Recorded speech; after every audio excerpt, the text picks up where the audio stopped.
Tapos mga pre, baklasin nyo lang tong RAM. Ito kasi yung pwedeng cause bakit hindi nagbubukas ang ating computer.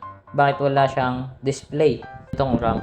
Ang pwede nyo gawin dito, ibabrush nyo siya gamit yung eraser, yung sa lapis. So, buburayin nyo lang yan, ganyan.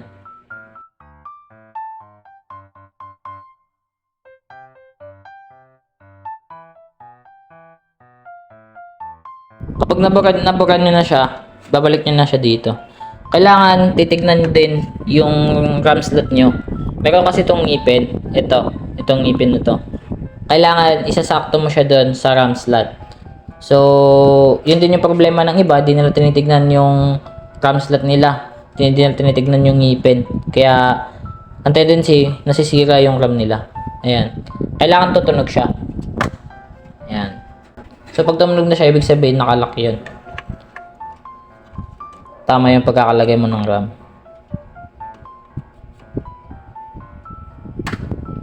Ayan. Tapos, open natin ulit.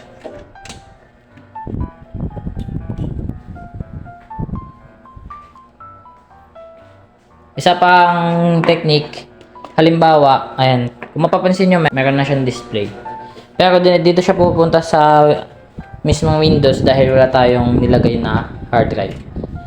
Nandito lang tayo sa system BIOS. Halimbawa, wala kayong ganito, wala kayong monitor, pero gusto nyo i-check kung working ba yung RAM nyo. Kailangan itong keyboard nyo is iilaw siya pag pinindot nyo yung numlock. Try natin. Ito basic troubleshooting lang to guys. Ayan. Kailangan iilaw yung numlock. Ayan. Kung mapapansin nyo, umiilaw siya. Pag yan umilaw, ibig sabihin yung RAM nyo is working. No? Pag nalagyan nyo na ng monitor, ganito yung lalabas. Makakapunta kayo sa BIOS. So, ganyan lang yung pag troubleshoot. So, yun lang.